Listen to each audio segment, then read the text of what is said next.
bones i fresques. Benvinguts a TV Gràcia, un dia més al vostre canal del barri i, com no, també de Barcelona. Avui coneixerem una mica més del so de Barcelona. És fantàstic, ja veureu. No vull adelantar-se res. Més val que veiem el reportatge i que tots en gaudim. Així que, anem.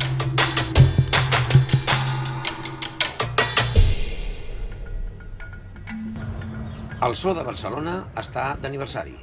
Compleix 125 anys i és una de les institucions més antigues de la ciutat. El personal està molt qualificat i són grans professionals, cadascú amb lo seu. Ens acompanyarà i ens explicarà una mica de tot el so el Rafael Cebrián. Hola, bon dia a tothom. Estem al Parc Zoològic de Barcelona. Jo sóc en Rafael Cebrián, que sóc el coordinador del programa de recerca i conservació del Zoo de Barcelona, i estem aquí davant de la instal·lació dels Flamencs de Cuba, que és una de les instal·lacions més boniques que tenim en quant a l'atractiu dels ocells que esteu veient, que són uns animals preciosos. Aquest és un moment per ressaltar que el Zoològic de Barcelona, sabeu que és una de les institucions centenàries més antigues de la ciutat. De fet, ara la setmana que ve, el dia de la Mercè, fem la celebració del 125è aniversari del Zoo de Barcelona. És a dir, som una institució pública de la ciutat que té 125 anys d'història, que no totes les institucions de la nostra ciutat poden dir el mateix. Nosaltres aquí al zoològic, ara mateix, tenim unes 300 espècies d'animals, més o menys, i uns 2.000 individus, exemplars de totes aquestes espècies. Som un dels més importants zoos de tota Espanya i som un dels zoos més reconeguts també a nivell del món, és a dir, sobretot a nivell europeu. Nosaltres en aquest zoo tenim molts tipus d'animals. Tot el nostre grup d'animals els tenim repartits a diferents àmbits del zoo, però d'alguna manera per tractar-los d'una manera que després puguem fer un seguiment. Sobretot es tracta de que puguem veure, per exemple, tenim una secció que és el terrari, en el qual hi tenim els animals, els rèptils i els amfibis.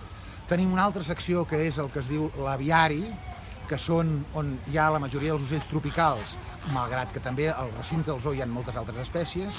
Llavors també tenim una secció específica per tractar els primats, perquè el Zoo de Barcelona té una de les col·leccions de primats més importants també d'Europa.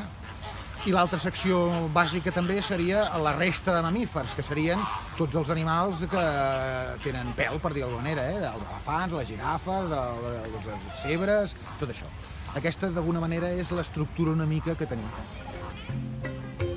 Dins del zoo hi ha diversos llocs per veure, com l'aviari, la granja, l'aquarama. Avui coneixerem una mica més a fons del terrari. Bé, ara ens hem parat un moment aquí a la instal·lació de les tortugues gegants, perquè ara anirem a visitar el terrari, que el terrari és l'edifici tancat en el qual tenim la gran part dels amfibis i rèptils que tenim aquí en el Zoo de Barcelona.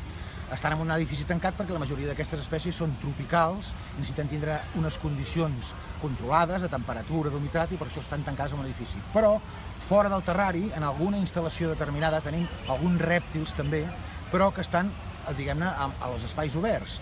És el cas de les tortugues aquestes que tenim aquí darrere. De fet, aquí darrere nostre tenim les tortugues gegants. Tenim dues espècies. Les tortugues gegants són les tortugues més grans terrestres que existeixen. I n'hi ha una espècie a les illes Galàpagos i una altra espècie a les illes Seychelles, que les Seychelles són un petit arxipèlag que hi ha sobre de Madagascar, a l'oceà Índic, mentre que les Galàpagos són unes tortugues que estan al Pacífic i davant de les costes de Sud-amèrica, en mar endins. Llavors són les tortugues més grans que existeixen i són famoses també aquests animals, aquests rèptils, aquestes tortugues concretament, per ser uns dels animals més longeus que existeixen. Hi ha exemplars d'aquestes tortugues gegants que han arribat a viure més de 150 anys, cosa que sabeu que la majoria d'animals no viuen a aquestes edats tan avançades. Doncs si algú té el rècord de longevitat són les tortugues gegants. Crec que el rècord concretament el té una tortuga de les Galàpagos que va arribar a sobrepassar els 150 anys d'edat.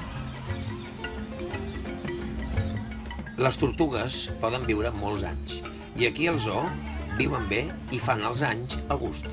Doncs no els hi falta de res. Tenen més de 120 anys, pesen 250 quilos i poden arribar a fer un 40. El zoo és molt gran i hi ha un munt d'animals i moltíssimes espècies per veure. I com han dit, avui ens centrarem al terrari.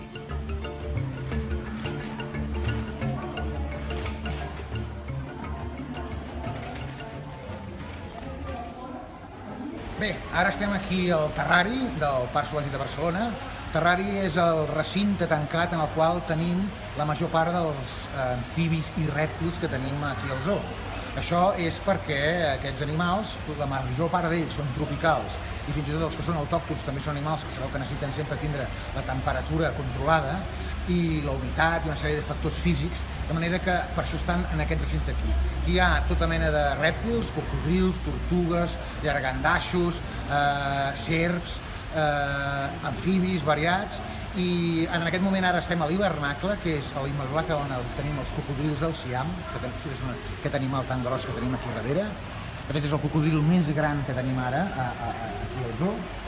I després anirem veient tots aquests animals que ja us dic que tenim una bona representació aquí en el terrari, però potser també un aspecte a destacar que molt sovint la gent no coneix és la gran feina de conservació d'espècies amenaçades que es fa aquí amb els rèptils autòctons del país.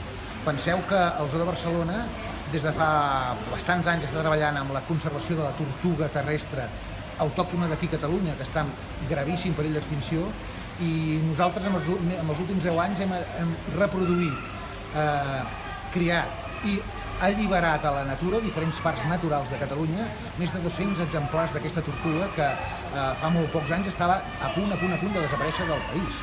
El mateix hem fet amb la tortuga de Rierol, que és una tortuga d'aigua endèmica d'aquí del nostre país, que també ha anat desapareixent a molts indrets degut a la contaminació i a la degradació del seu hàbitat.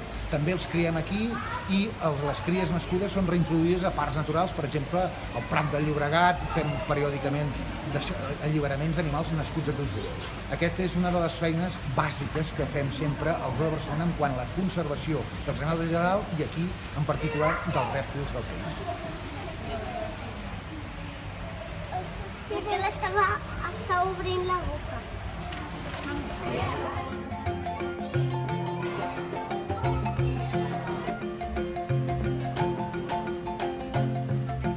Cocodrils, caimans, serps, dragons de Komodo, tortugues, en aquest terrari ja de tot.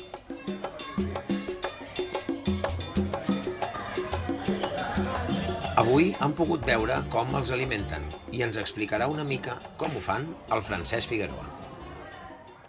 Hola, bon dia, soc el Francesc Figueroa, cuidador del terrari del Zoo de Barcelona, i avui hem estat donant de menjar els cocodrils i tortugues i tots els animals que mengin presa viva, que vol dir rata, ratolí, guatlla, pollets, cada un menja el seu i els anem repartint, els donem un cop per setmana, que és avui, els dijous, així que si voleu venir tots els dijous, aquí al Zoo de Barcelona, espectacle garantitzat amb els cocos.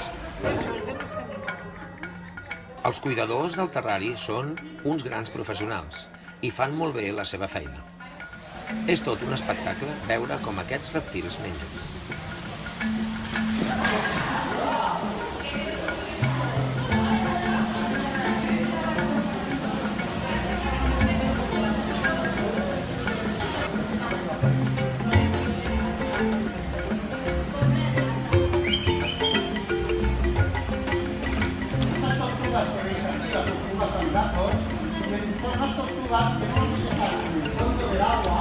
Parecidas a una gota, con la gota abierta, y la lengua es parecida a un gusano.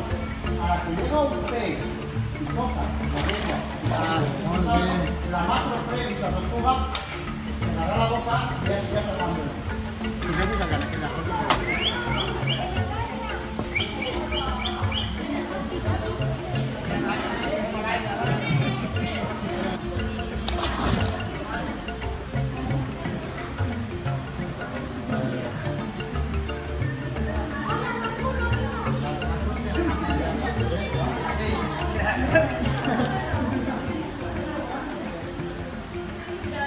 Cal ressaltar que aquest zoo és un dels més importants d'Espanya, amb un alt prestigi a nivell europeu. Hi ha unes 300 espècies que sumen un total d'uns 2.000 animals. Els dragons de Komodo són uns dels residents més importants del terrari. Potser, dintre de totes les espècies molt interessants que tenim aquí al terrari, podríem destacar dos exemples en quant a aspecte de conservació que fem aquí al zoo. Un d'ells seria el dragó de Komodo, perquè és una espècie, el dragó de Komodo és el llargandats més gran que existeix al món. Els adults medeixen 3 metres de longitud i no n'hi ha cap altre tan gran com ell. A més, és famós també perquè té una certa capacitat de tindre la saliva verinosa i per tant també es coneix per aquesta aparent perillositat que té. En tot cas, és un animal que està en greu perill d'extinció, viu només a unes petites illes d'Indonèsia i el Zoo de Barcelona participa en el projecte de conservació que fa el govern d'Indonèsia allà in situ, que es diu, en el lloc d'origen, amb aportacions econòmiques i ajut tècnic, però també participem en la conservació de l'espècie a nivell de que, per exemple, hem tingut l'èxit de que hem sigut un dels primers zoos d'Europa que l'hem reproduït dins d'un zoo, aquesta espècie. Fa uns pocs anys ens van néixer 12 exemplars de dragó de Komodo aquí en les nostres instal·lacions.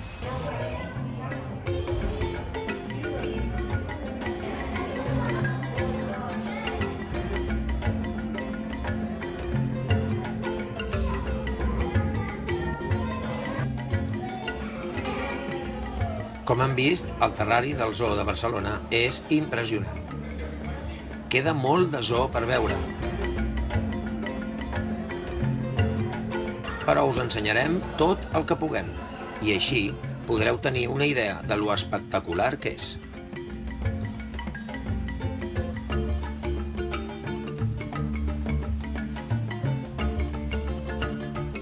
Vindre al Zoo de Barcelona és una experiència inolvidable.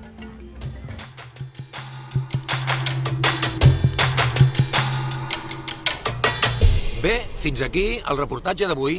Espero i desitjo que us hagi agradat i tornarem al zoo i farem més coses. Així que res més, gent. Una abraçada molt forta i que vagi molt bé.